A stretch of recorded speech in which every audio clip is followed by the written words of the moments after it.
अस्सलाम वालेकुम class, this is chapter number 4 part number 3। Previous lectures में हम लोगों ने सेंसेशन को डिस्कस कर लिया था और परसेप्शन को भी स्टार्ट किया हुआ था, जिसमें हम लोगों ने ये पढ़ा था कि परसेप्शन क्या होती है और इसके कौन कौन से फैक्टर्स होते हैं। इसके अलावा हम लोगों ने परसेप्शन के ऑब्जेक्टिव फैक्टर्स तक पढ़ लिया था। इसके अलावा हम लोगों ने कैरेक्टरिस्टिक्स ऑफ स्टिमुलस भी डिस्कस किया था प्रीवियस लेक्चर में। आज जो हम लोगों ने डिस्कस करना है वो है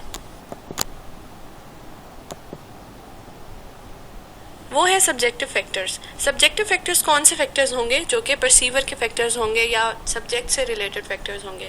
अब परसीवर कौन होता है? जो कि परसीव कर रहा होता है, या वो शख्स जो कि किसी भी इंफॉर्मेशन को अपने सेंसेस के थ्रू रिसीव करके फिर उसका ब्रेन जो है उसकी प्रोसेसिंग करता है या उसके बारे में कोई मीनिंग बनाता है, उस शख्स को हम कहेंगे परसीवर। जबकि प्रीवियसली हम लोगों ने जो ऑब्जेक्टिव फैक्टर्स पढ़े थे वो ऑब्जेक्टिव फैक्टर्स उन चीज़ों के फैक्टर्स थे जिनको वो परसीवर परसीव कर रहा होगा। तो आज हम लोगों ने सब्जेक्टिव फैक्टर स्टार्ट करने हैं।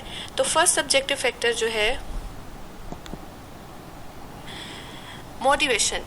मोटिवेशन एक ऐसा प्रोसेस है जो लोगों को उनके गोल्स अचीव करने में मदद देता है। यानी अगर कोई शख्स मोटिवेटेड है अपने काम के हवाले से, तो वो उस काम को अच्छे से अकम्प्लिश कर सकता है या अपने गोल्स को अचीव कर सकता है। तो परसेप्शन में जब हम मोटिवेशन की बात करते हैं, तो अगर एक शख्स मोटिवेटेड है किसी भी चीज़ की नॉलेज गेन करने के हवाले से, तो वो उस नॉलेज को ज़्यादा अच्छे से गेन कर सकता है और उसको समझ उतनी ज़्यादा अच्छे तरीके से आ सकती है। फॉर एग्ज़ाम्पल जो स्टूडेंट एग्ज़ाम्स में अच्छे मार्क्स लेने के हवाले से मोटिवेटेड होते हैं, वो उतनी ही फिर मेहनत करते हैं ताकि वो अपने एग्ज़ाम्स में अच्छा परफॉर्म कर सकें। तो हमें अपने गोल्स को अचीव करने के लिए मोटिवेशन की एक फ़ोर्स की ज़रूरत होती है जो कि हमें उस गोल को अचीव करने में मदद देती है। इसी तरह परसेप्शन में भी हम मोटिवेशन को यूज़ कर सकते हैं ताकि हम अच्छी तरीके से कोई भी फिनोमेना ऑब्जर्व करें और हम उसके बारे में कोई भी मतलब या कोई भी परसेप्शन बना लें। Next factor is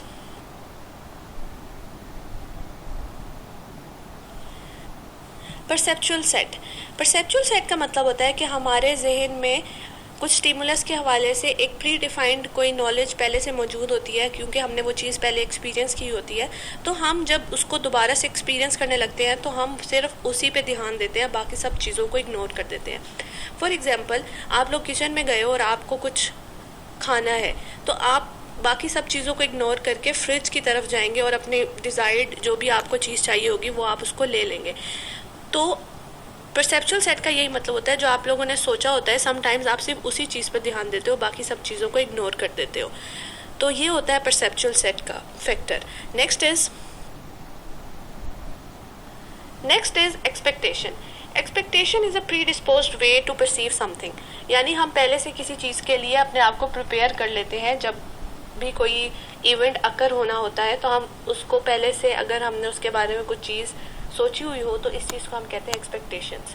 expectations frequently guide behaviour and make it easier to predict what will happen next. यानी एक्सपेक्टेशन से क्या हम चीज़ एक गाइड बना लेते हैं जो कि हमें एक प्रिडिक्शन देता है कि अब नेक्स्ट क्या होने वाला है। तो जब आपको किसी चीज़ की एक्सपेक्टेशन होती है तो आप उस चीज़ को ज़्यादा अच्छे से परसीव करते हो। फॉर एग्जाम्पल, जैसे अगर आपको ये एक्सपेक्टेशन है कि आज आपकी किसी फ्रेंड ने आपके घर पे आना है, तो अगर कोई भी डोर बेल बजती है तो आपको क्या एक्सपेक्टेशन होगी कि आपका फ्रेंड आया है। तो इस चीज़ को परसेप्शन में हम किस तरह रिलेट कर सकते हैं कि जब भी आपको किसी चीज़ की एक्सपेक्टेशन होगी तो वो चीज़ आपको परसीव करने में ज़्यादा आसान होगी, या आप उस चीज़ को ज़्यादा जल्दी या पहले परसीव करेंगे जिस चीज़ को आप एक्सपेक्ट कर रहे हो। तो ये है एक्सपेक्टेशन का factor. Fourth factor is past experience. We expect to perceive what we have perceived in the past in similar circumstances. अब एक्सपेक्टेशंस से रिलेटेड ही है पास्ट एक्सपीरियंस, कि आपके साथ जो पास्ट में इवेंट्स अकर हो गए हैं उसका जो एक्सपीरियंस होता है उसकी नॉलेज की बेस पे जब आप दूसरी कभी सेम चीज़ दोबारा से एक्सपीरियंस कर रहे होते हो तो आपको प्रीवियस नॉलेज की वजह से कुछ पता होता है उस बारे में, तो आपको परसेप्शन में आसानी होती है। जैसे फॉर एग्जांपल, एक दिन टीचर जो है क्लास में आने से लेट हो जाता है, तो नेक्स्ट डे आप क्योंकि प्रीवियस एक्सपीरियंस ऐसा था कि वो लेट हो गया था एक दिन, तो नेक्स्ट टाइम आप क्या एक्सपेक्ट कर रहे होते हो कि शायद आज भी लेट हो जाए टीचर। तो ये पास्ट एक्सपीरियंस के बेस पे जो हम परसेप्शन अपनी बना लेते हैं, इस चीज़ को हम कहते हैं past experience. With attention, attention refers to how we actively process specific information in our environment. अब attention का क्या मतलब है? जब हम बहुत सारी चीज़ों में से किसी एक चीज़ पर फोकस करें, इस चीज़ को हम कहते हैं attention. तो परसेप्शन में अटेंशन का बहुत इंपॉर्टेंट रोल है. आप जब किसी भी चीज़ को ऑब्जर्व करते हैं और उसके बारे में नॉलेज गेन करना चाह रहे होते हैं, तो अगर इस दौरान आप अटेंटिव नहीं है या आप तवज्जो नहीं दे रहे उस चीज़ पर, तो आप उस चीज़ को अच्छे से गेन नहीं कर पाते. फॉर एग्जाम्पल, जब स्टूडेंट्स को कहा जाता है कि क्लास में अटेंटिवली बैठे, तो इसका क्या मतलब है कि वो उस चीज़ पर तवज्जो दे ताकि वो लेक्चर को अच्छे से परसीव कर सके, समझ सके. अगर वो अटेंटिव नहीं होंगे, अपने ख्यालों में गुम होंगे, तो वो इर्द गिर्द क्या हो रहा है या टीचर क्या पढ़ा रहा है उसको बिल्कुल समझ नहीं आएगा. तो परसेप्शन के लिए अटेंटिव होना बहुत ज़रूरी है. Interest. Interest is a force due to which we are driven towards some object. Interest एक ऐसी फोर्स का नाम है जिसकी वजह से हम किसी भी स्पेसिफिक ऑब्जेक्ट की तरफ खींचे चले जाते हैं या हम उसकी तरफ अटेंटिव हो जाते हैं. तो इंटरेस्ट का होना परसेप्शन में क्यों ज़रूरी है? क्योंकि जो चीज़ें हमारे दिलचस्पी का बायस होंगी या जो चीज़ें हमें पसंद होंगी, हम उनकी तरफ ज़्यादा तवज्जो देंगे या उनको ज़्यादा अच्छे से परसीव करेंगे. फॉर एग्जांपल, अगर आपको साइकोलॉजी का सब्जेक्ट इंटरेस्टिंग लगता है तो आप उसके लेक्चर्स को ज़्यादा अच्छे से सुनना चाहेंगे या ज़्यादा गौर से सुनेंगे और उसको बाद में स्टडी करेंगे. अगर आपका साइकोलॉजी में इंटरेस्ट ही नहीं है तो आप उस लेक्चर को अच्छे से नहीं सुनेंगे या उसको परसीव करने के हवाले से आप उस तरह से मोटिवेटेड नहीं होंगे. तो इंटरेस्ट का जो फैक्टर है वो एक इम्पोर्टेंट फैक्टर है परसेप्शन में. Next factor is attitude.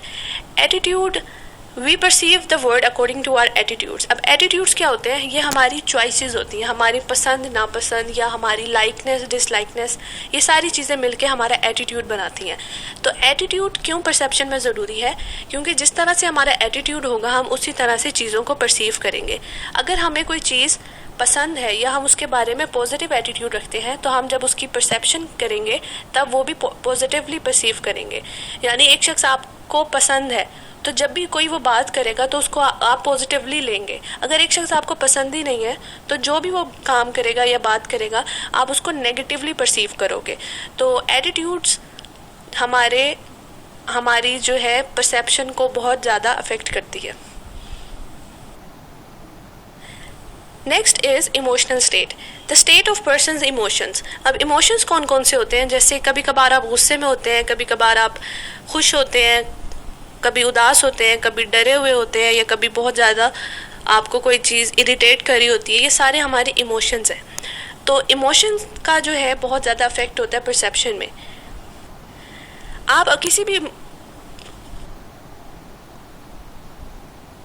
कभी कभार ऐसा होता है कि कोई शख्स बहुत ज़्यादा उदास होता है तो उसको पता नहीं चलता कि इर्द गिर्द उसके क्या हो रहा होता है, क्योंकि वो अपने उस इमोशनल स्टेट में बहुत ज़्यादा एब्जॉर्ब्ड हुआ होता है.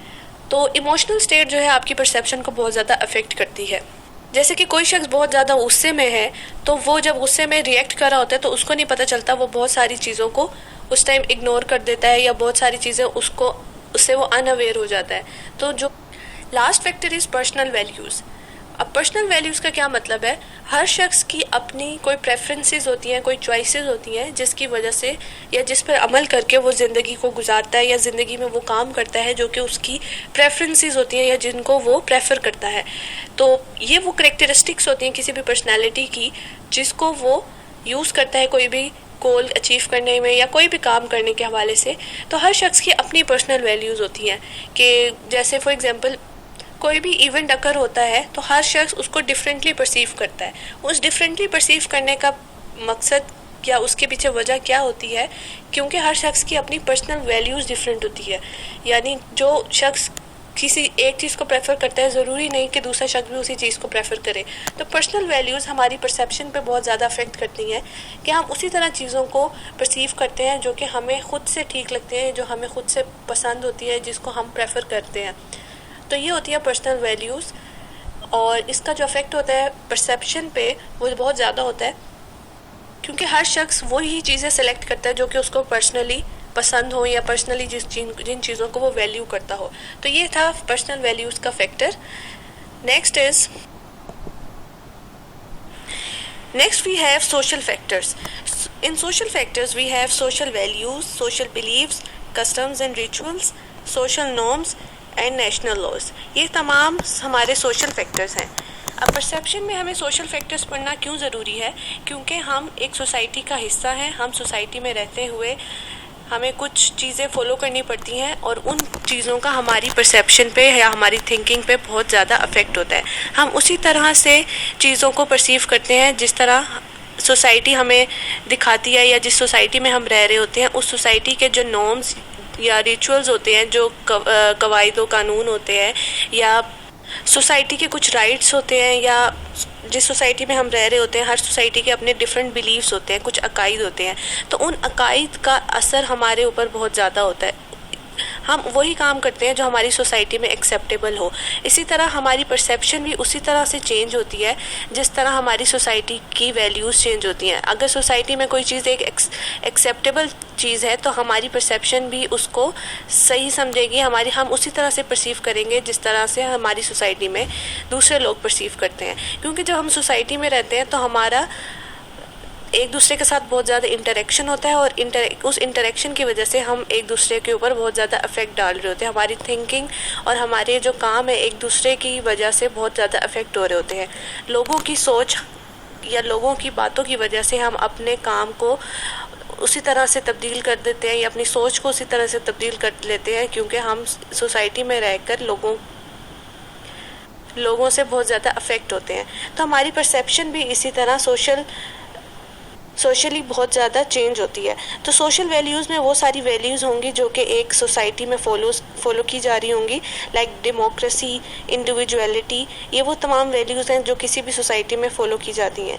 Next is social belief. Social belief वो बिलीफ होंगे जो भी हमारे अकायद होंगे, लाइक वी आर मुस्लिम्स. और हम अगर मुस्लिम कम्युनिटी या मुस्लिम सोसाइटी में रहते हैं तो हम तमाम मुसलमानों वाले अकायद को फॉलो करेंगे और हमारी परसेप्शन भी वैसी होगी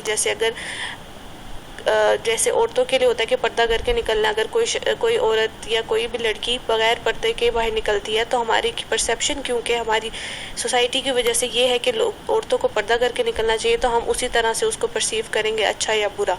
इसके अलावा we have customs and rituals.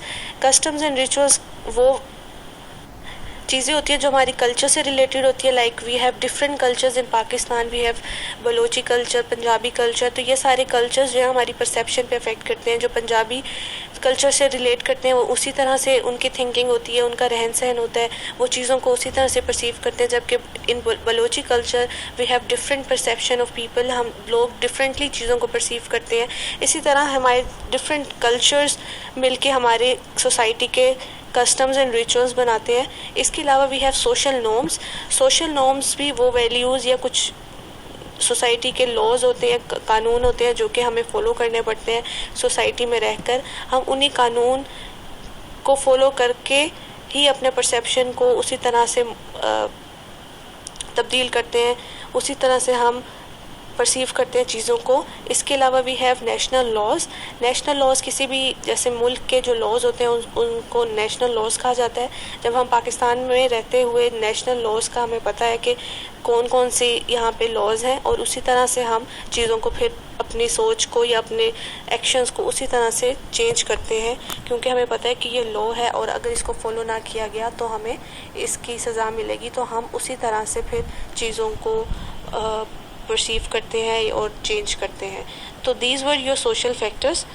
आज के लिए बस इतना ही. Next we will B